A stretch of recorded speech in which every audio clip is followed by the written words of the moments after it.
Hello दोस्तों, स्वागत है आप लोगों का मेरे चैनल में। मैं आपको दिखाने वाली हूँ आज ट्रिपल तलाक एक्सप्लेन बाय खान सर। इसमें खान सर ने बड़ी बेहतरीन तरीके से ट्रिपल तलाक को एक्सप्लेन किया हुआ है। बिना किसी देरी के हम वीडियो को वॉच करेंगे, उसके बाद हम देंगे इस वीडियो पे रिएक्शन। वीडियो कितना अच्छा था और रेटिंग्स भी देंगे वीडियो की।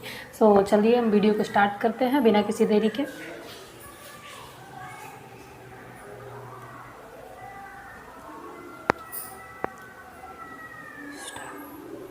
अब समझते हैं तीन तलाक का मैटर। इसे जुड़ा तीन तलाक क्या चीज़ हो गया था, बड़ी खतरनाक है जी तीन तलाक। हाँ, समझते हैं तीन तलाक के बारे में।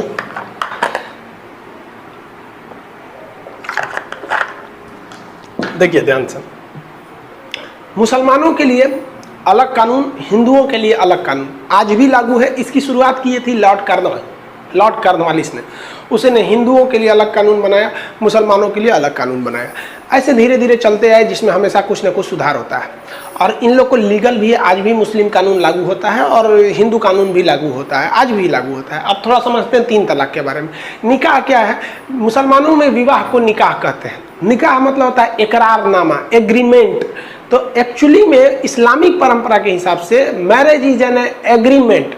इसलिए जब निकाह होगा ना, जैसे मान लीजिए मेरी शादी होगी, तो हमसे मौलवी साहब पूछेंगे कि आपको फलां लड़की के साथ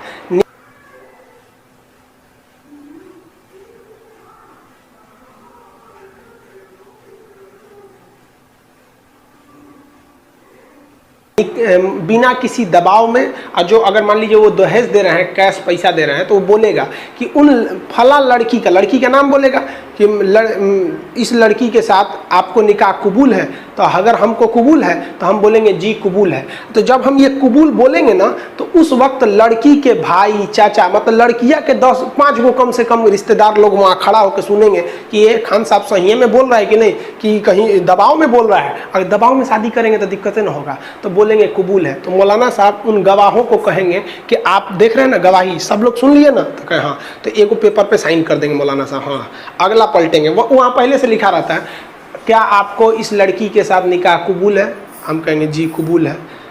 फिर पूछेंगे कि हाँ, मतलब पूरा लंबा लाइन होता है कि इनकी लड़की है, बिना किसी दबाव में बामोहब्बत, मतलब अपने दिल से आप निकाह को कबूल करते हैं। 3 बार कर देंगे तो हो जाएगा, और उसका रसीद मिल जाएगा। लीजिए, मतलब होता है ना, एडमिशन कराइएगा तो कहीं रसीद मिल जाता है, एक पेपर वर्क की तरह होता है, वो चीज़ है। तो ये बुरा नहीं है भाई, देखिए एक तो रसीद मिल जाता है, क्या बुरा है वहाँ पर। लेकिन आगे जाके देखिए पूरा 3 तलाक का मैटर किया। यहाँ तक में हो गया, शादी हो गया आपसे। अब वो लड़कियाँ शादी कर रही है कि नहीं, अब हमारे मौलाना साहब हमारे साथ आए होंगे, जब बारात ले गए होंगे ना, तो एगो मौलाना साहब को ले गए होंगे हम अपने साथ में। अब हमारे मौलाना जाएंगे वो लड़की के पास। अब लड़की जब रहेगी ना, तो एक कमरा में रहेगी, पर्दा ढका रहेगा, पर्दा के ए पार रहेंगे मौलाना साहब, पर्दा उस पार लड़की रहेगी। और हमारे चाचा, पापा, भाई जो 18 साल से ऊपर के बालिग लोग, वो भी पर्दा के पीछे रहेंगे सुनने के लिए कि वो बोल रही है कि नहीं। हाँ, तो मौलाना साहब पूछेंगे, दुल्हन आपको खान सर के साथ बिना किसी दबाव में बामोहब्बत निकाह कबूल है? अब कहेगी जी कबूल है। अब कहीं कहेगी ना, तो उसकी मम्मी खोदेगी, वो तो कबूल है कबूल है। तो हमारे घर वाला कहेगा से निकाह ना करेंगे, जबरदस्ती कर रहा है, सब पहले से फसल है कहीं। मतलब समझ रहे हो ना, गवाह को इसीलिए रखा जाता है। तो यही है गवाह का। तो मैं एक तरह से अच्छा ही है कि भाई आपने गवाही दिया और गवाह का साइन होता है। लेकिन तलाक के समय गवाह क्यों नहीं रखा जाता है?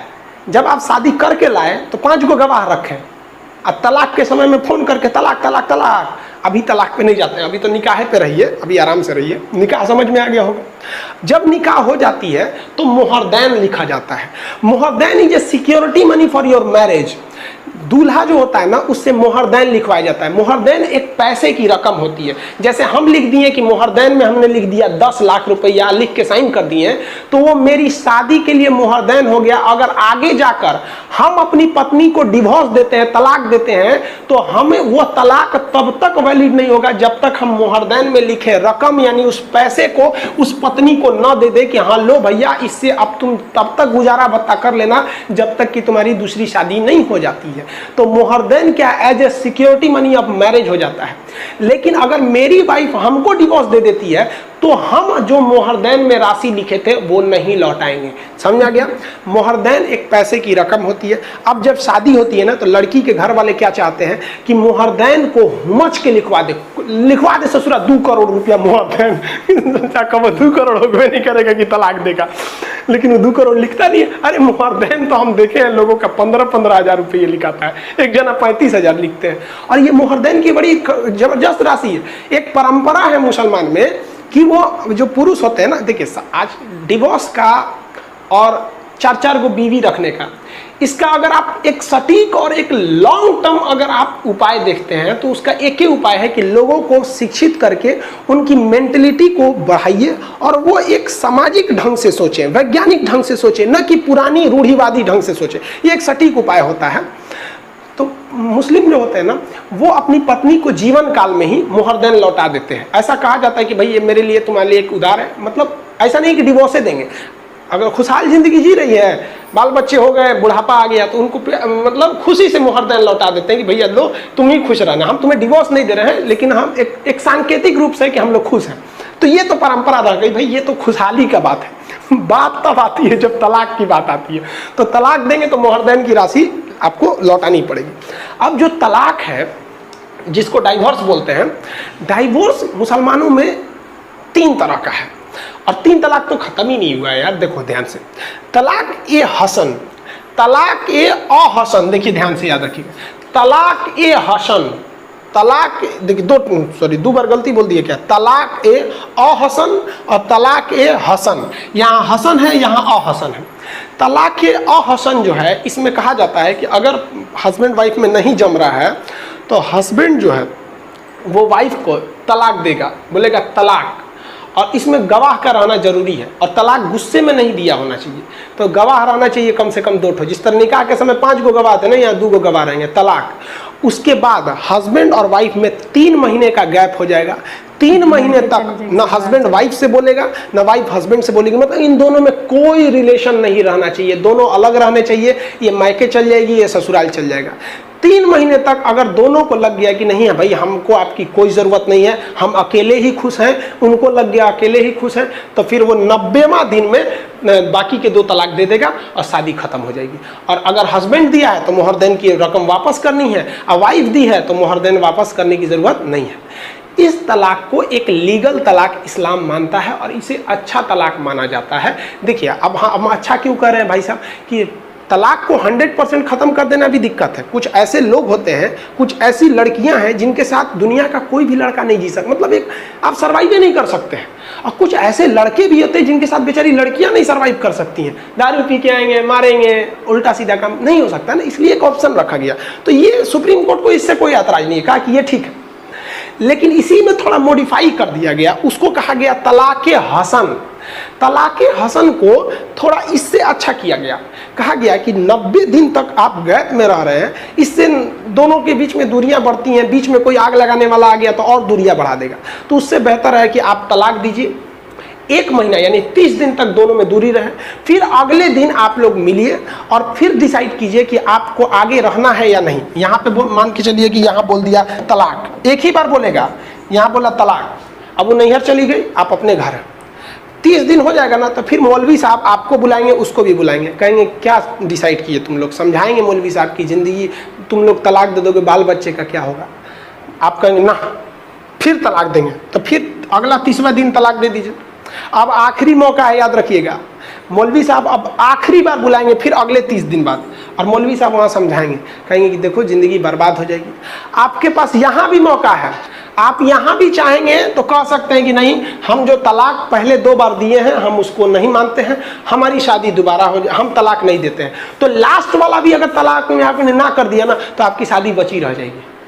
और यहाँ भी अगर आपने कह दिया तलाक, तो फिर गई काम से। फिर तब आपको क्या करना पड़ेगा, आप अगर शादी आप तोड़ रहे हैं, हस्बैंड तोड़ रहा है, तो फिर मोहरदैन की रकम वापस कीजिए, तलाक खत्म, तलाक हो गया, काम खत्म। ये जो 2 तरह के तलाक हैं, ये ट्रेडिशनल तलाक है, यही एक इस्लाम इसे मानता है और यही इस्लाम में चलते आ रहा है। सन 7वीं सदी में इस्लाम आया था, 622 ईस्वी के बाद इस्लाम को मेन जो उनका ट्रेडिशन था उसमें आया था। तो इसको हम लोग कहते हैं तलाक सुन्नत। ये दोनों टाइप का तलाक जो होता है इसे हम लोग कहते हैं तलाक ए सुन्नत। सुन्नत आप समझ जाएंगे, तलाक सुन्नत। सुन्नत उसे कहते हैं जो एक ट्रेडिशनली चला आ रहा है, बहुत पहले से चला आ रहा है, परंपरा दर परंपरा। लेकिन 12वीं सदी में यानी 1200 समथिंग में अचानक मौलवी लोगों ने एक नया तलाक शुरू कर दिया। ये शुरू में नहीं था, ये तलाक बिद्दत, नया तलाक शुरू किया, उसका नाम रख दिया तलाक बिद्दत। अब तलाक बिद्दत क्या चीज है कि भैया एक बार में इंस्टेंट 3 तलाक, भाड़ में गया, 90 दिन का नियम है, 30 दिन का नियम, खत्म कहानी, कोई गवाह नहीं, कोई सबूत नहीं, हमारे खाने में नमक ज्यादा है, तलाक तलाक तलाक, खत्म कहानी, रिश्ते खत्म। अब पहली बात कि जो ये कह रहे हैं कि ये इस्लाम के खिलाफ है 3 तलाक को रोकना, तो पहले ये देखिए कि इसको शुरू कौन किया। 12वीं सदी में कौन से पैगंबर आए थे? कोई नहीं। लास्ट पैगंबर इस्लाम के हिसाब से लास्ट प्रोफेट, जो लास्ट पैगंबर थे वो मोहम्मद साहब थे। पैगंबर का मतलब होता है ईश्वर के सबसे प्रिय, सबसे करीबी जो उनके दूत होते हैं उन्हें कहा जाता है प्रिय। सबसे उनसे प्रिय दूसरा कोई नहीं होता है। ईश्वर के लिए सबसे प्रिय होते हैं पैगंबर, उन्हें ईश्वर से बाद उन्हीं को वैल्यू दी जाती है। तो तलाक की बिद्दत पता नहीं कहां से शुरू हुआ, इसमें कोई सबूत गवाह की जरूरत नहीं, तलाक तलाक तलाक, खत्म कहानी, जा।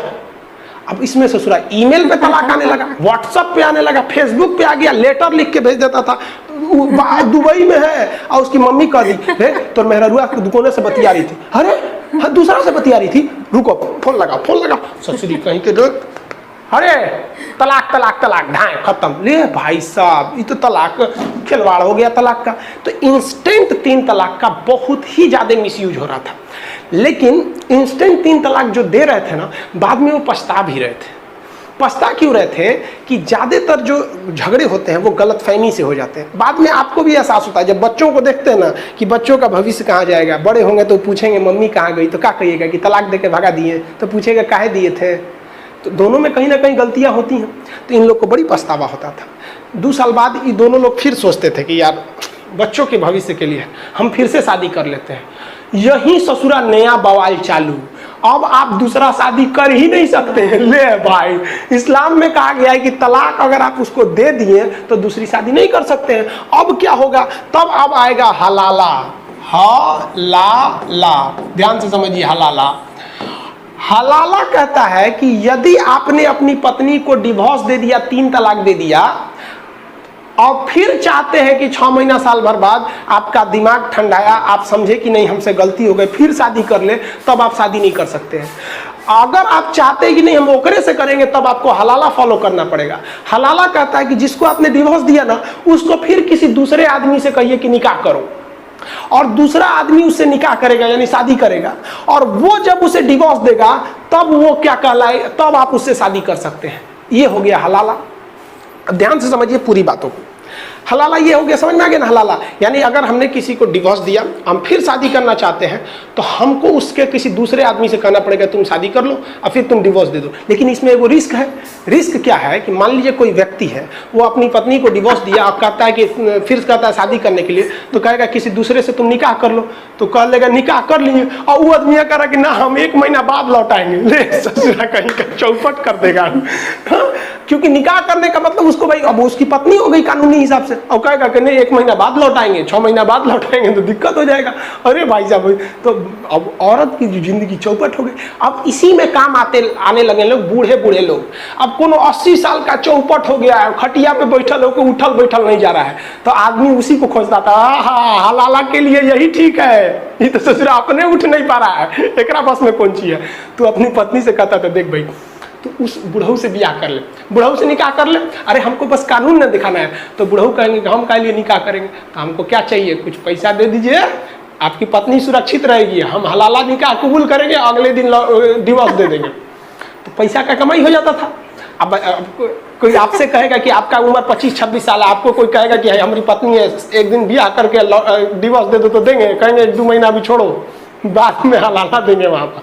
तो वो बुढ़ऊ काम आता था सब, तो उनका इनकम होता था वहाँ पर। कोई बूढ़ा है कहता हाँ एकदम कोई बात नहीं, आइए शादी कर लेते हैं, हाँ कबूल है जाइए, अगले दिन बुला के निकाह डिवोर्स कर देता था। तो वो जो हलाला था वो एक्चुअली वो 1 दिन की शादी रहती थी, केवल इसीलिए कि वो लीगल हो सके अपनी पहली पत्नी से शादी करने की। तो भाई साहब एक तो हलाला अजीब टाइप का सुनने में लगता है, मैं उसको खिचड़ी बना दिया है वहाँ पर। तो हलाला जानबूझ के बूढ़े लोग से किया जाता था। एक बात बताओ, अगर 3 तलाक़ें खत्म हो जाएगा तो हलाला तो ऑटोमेटिक खत्म। तो जो बुढ़ऊ लोग थे, स्पेशलिस्ट जो थे कि आज शादी करो कल डिवोर्स देंगे, और हम बूढ़े हो चुके हैं, हमारे से उठल नहीं जा रहा, उनका तो रोजगार गया काम से। खत्म हो गया रोजगार। तो हलाला क्या है आप समझ गए, मोहरदैन क्या है ये सब समझ गए। सुप्रीम कोर्ट ने क्या हुआ, अब बात समझिए, 3 तलाक अभी भी नहीं खत्म हुआ। ये बड़ी खराब कानून चल रहे थे सब, जिसमें तलाक के बिद्दत जो था, तो ये तो भाई बाद में आया था, इसको पता नहीं किसने लाया, पता ही नहीं है आज तक किसने। अब इसके बाद जो सुप्रीम कोर्ट में वर्डिक्ट चला गया, केस चला गया सुप्रीम कोर्ट में, सायरा बानो नाम की एक महिला थी, इनका डिवोर्स दे दिया इनके हस्बैंड ने, ये उठी तो सुप्रीम कोर्ट में केस कर दी। अब भारत सरकार के खिलाफ केस कर दी, भारत सरकार कुछ करे तो यूनियन ऑफ इंडिया के खिलाफ, अपने हस्बैंड के खिलाफ नहीं, यूनियन ऑफ इंडिया के खिलाफ, कि तोरे संविधान की वजह से ये सब चौपट हो रहा है। तो union of India Saira Bano के केस में हुआ। अब ये जो भयानक केस, जब भारत पे केस कीजिएगा संविधान के खिलाफ, तो नियम है कि कम से कम 5 जज मिलकर सुनवाई करेगी किसी भी संवैधानिक पीठ में। क्वेश्चन पूछा था पीसीएस के एग्जाम में, अब तक बैठी सबसे बड़ी संवैधानिक पीठ कौन थी, तो केशवानंद भारती मामले में 13 जज बने थे, गोरखनाथ वाले में 11 जज बैठे थे। तो कम से कम कितने जज होने चाहिए, 5। तो सायरा बानो वाला जो केस है, इस सायरा बानो वाले केस में 5 जज बैठे थे। अब जज के नाम से क्या मतलब है आपको, जज में एक इसमें मुस्लिम जज भी थे। आपको इसलिए बोल रहे हैं मुस्लिम जज थे क्योंकि मुस्लिम से रिलेटेड मामला था, हालांकि हम ये मुस्लिम हिंदू नहीं करना चाह रहे थे, मतलब आपको बता दिए कि नहीं इसमें मुस्लिम जज भी थे। 5 जज में से 2 जजों ने कहा कि नहीं, ये 3 तलाक इस्लाम का मुख्य हिस्सा है और आर्टिकल 25 कहता है कि हमें सुप्रीम कोर्ट को धार्मिक मामले में, मूल अधिकार के मामले में हस्तक्षेप नहीं करना चाहिए, संसद कानून बनाना चाहे तो बना सकती है। तो 2 लोग तो फेवर में हो गए, सायरा बानो कही गए तो ये कहते फेवर में चल गया, जबकि 2 जज थे वो अगेंस्ट में थे, कहे कि नहीं 3 तलाक गलत है, क्योंकि कहा गया है कि कानून के नजर में सब बराबर है, लड़की लड़का दोनों बराबर है, लेकिन 3 तलाक तो लड़का को ज्यादा वैल्यू दे रहा है, लड़की को कम दे रहा है। और साथ ही साथ आर्टिकल 13 क्या कहता है कि अनुच्छेद 13 क्या कहता है कि कोई भी ऐसा कानून जो संविधान के बनने से पहले था, अगर उसके वजह से किसी के मूल अधिकार आज के वक्त में प्रभावित हो रहे हैं, तो वो वाले मूल अधिकार, वो वाले पुराने कानून खत्म हो जाएंगे। अब ये इंस्टेंट 3 तलाक को 1937 में अंग्रेज मान्यता देके चले गए थे सब। अब जब हमारा संविधान लिखा गया तो उसमें अनुच्छेद 13 जोड़ा गया, कहा गया कि अंग्रेजों के वक्त के जितने भी कानून है वो अभी भी लागू रहेंगे, बशर्ते वो कि वर्तमान समय में वो किसी के संविधान को ठेस न पहुंचाते हो। तो संविधान कहता है अनुच्छेद 14 कि सब बराबर है, वो कहता है 3 तलाक पुरुषों को महत्व ज्यादा देता था, तो ये अनुच्छेद 13 का उल्लंघन था, इसलिए सुप्रीम कोर्ट ने कहा कि नहीं ये अगेंस्ट है। और साथ ही एक और जज थे, उन्होंने तो सीधा कह दिया कि ये अन इस्लामिक है। अन इस्लामिक इसलिए कि 12वीं सदी में इसको प्रारंभ किया गया, ये शुरू से था ही नहीं यहाँ पर अन इस्लामिक। तो बताइए 3 जजों ने, तो 3 जजों का फैसला क्या आ गया 3 तलाक के खिलाफ में, तो 3 तलाक को बैन किया गया 3-2 के मत से, यानी 2 लोगों ने कहा कि नहीं, 2 जजों ने कहा कि नहीं 3 तलाक रहना चाहिए, और 3 जजों ने कहा कि नहीं ये अन इस्लाम, ये गलत है। तो 2017 में सुप्रीम कोर्ट ने ऑर्डर दे दिया कि आज से हम नियम बना देते हैं कोई 3 तलाक नहीं देगा। और उसने सुप्रीम कोर्ट ने किसको आदेश दिया 2017 में, कि संसद को आदेश दिया कि आप इसके लिए एक कानून बनाइए। हम तो बस ये बोल दिए कि आप 3 तलाक नहीं दे सकते हैं, अब आप ये कानून बनाइए, क्योंकि कानून बनाने का अधिकार संसद को है कि अगर कोई 3 तलाक दे देता है तो कितनी सजा दी जाएगी, किस किस प्रोसीजर से उसे गुजरना पड़ेगा। ये सुप्रीम कोर्ट नहीं ना बनाएगा, ये तो जनता का कानून बनाता होता है, जनता अपने लिए चुन के भेजी है सांसदों को, वो कानून बनाएंगे। तो 2017 में आया, अब गवर्नमेंट को मिल गया मौका, क्योंकि 2019 में चुनाव था। 2019 के चुनाव में गवर्नमेंट ने इसे इस तरह से भजाया, इस तरह से बजाया कि पूरी हिंदुस्तान भाड़ में गया, सुप्रीम कोर्ट पते नहीं है किसी को कि ये सुप्रीम कोर्ट के कहने पर हो रहा है। इसकी मुख्य जो किरदार थी सायरा बानो, उसको किसी को पते नहीं है, और लोगों को लग रहा है ना गवर्नमेंट 3 तलाक खत्म कर दी। चलो भैया गवर्नमेंट ने पारित किया, गवर्नमेंट की भी है इसमें, ऐसा नहीं है कि आप गवर्नमेंट को नकार सकते हैं, क्योंकि अगर गवर्नमेंट मेजोरिटी से पास नहीं कर पाती तो नहीं हो पाता। 2018 में गवर्नमेंट इसको सोची थी पास करने के लिए, नहीं हो पाया था राज्यसभा से, बाद में इसे 2019 में इसे संसद से मतलब अनुमति मिल गया था, चुनावी मुद्दा भी हो गया था और 3 तलाक को खत्म कर दिया गया। अरे भाई साहब अब जरा आप पीछे आइए, 3 तलाक में केवल ये वाला खत्म हुआ है, तलाक के बिद्दत, समझ आ गया। पटना में जो लड़के थे उन्हें हम पढ़ा रहे थे क्लास में, प्रतियोगिता दर्पण वाला क्लास था, उसमें बताए थे केवल तलाक के बिद्दत खत्म हुआ है, ये आज भी लागू है, समझ में गया। ये कब खत्म होगा, जब यूनिफॉर्म सिविल कोड आएगा, समान सिविल संहिता आर्टिकल 44 44वां जो हमारा नीति निर्देशक तत्व है वो, आज हम पॉलिटी के क्लास में आपको 35 तक पढ़ा दिए हैं, 44 पढ़ाएंगे तो वहां पढ़ाएंगे समान सिविल संहिता क्या होती है। तो 3 तलाक, तलाक ए अहसन अभी भी है, तलाक ए हसन अभी भी है, खत्म कौन हुआ है तो भैया तलाक ए बिद्दत। याद रखिएगा तलाक खत्म नहीं हुआ है, तलाक ए बिद्दत आज भी एक महीने के गैप पर आप तलाक दे सकते हैं। तो ये गवर्नमेंट ने संसद से पारित कर दिया। पारित करने के बाद कुछ महिलाएं इसकी विरोध में चली आई और हजारों महिला विरोध में आ गई और कहीं की तलाक बिल वापस करो, वापस करो। और इनके बैनर पे लिखा था ट्रिपल तलाक बिल अनकॉन्स्टिट्यूशनल। भैया सुप्रीम कोर्ट ने कहा है कि ये कॉन्स्टिट्यूशनल है, यानी ये संविधान के हिसाब से सही है। अब ये कहती हैं कि अनकॉन्स्टिट्यूशनल है। हमको लगता है कि सुप्रीम कोर्ट का जज संविधान ज़्यादा पढ़ा है इन लोगों के तुलना में। और ये इंस्टेंट 3 तलाक तो ये तो बाद में शुरू हुई थी, आपको बता दिए भैया सुप्रीम कोर्ट ने कहा कि अब हमारा बात को क्या वैल्यू जब सुप्रीम कोर्ट खुद बोल रहा है। हमारी और आपकी क्या औकात है सुप्रीम कोर्ट के आगे कि हम माथा लगाएं, जो बोल दिया चुपचाप सुन लीजिए, कोई कुछ नहीं कर सकता है सुप्रीम कोर्ट के आगे। जबकि कुछ महिलाएं इसके फेवर में थी, मिठाई खिला रही थी लोग कि भैया चलो चलो मिठाई खाओ, मिठाई खाओ, फेवर में हो गया। अब संसद ने जो कानून बनाया उसमें सजा का प्रावधान किया, कहा कि अब ये संज्ञेय अपराध है। 3 तलाक क्या है? एक संज्ञेय अपराध है, मतलब ये 3 तलाक जो है ट्रिपल तलाक, अब इस पर जो है वो मतलब खतरनाक अपराध में जोड़ा जाएगा। अब पुलिस बिना वारंट आपको गिरफ्तार कर सकती है, वारंट की जरूरत नहीं, सीधे महिला गई और शिकायत कौन करेगा? महिला, या महिला का कोई संबंधी जाके शिकायत कर देगा कि इसका हस्बैंड, मतलब मेरी बहन का हस्बैंड इसको 3 तलाक दिया, या खुद महिला जाके कह देगी कि दरोगा साहब हमको 3 तलाक दिया। दरोगा कुछ नहीं देखेगा, आप दिए हैं कि नहीं दिए हैं, सही बोल रही कि नहीं बोल रही है, कुछ नहीं देखेगा। चल बाबू तू अंदर चल, जेल में चल, डाल देगा पुलिस स्टेशन में।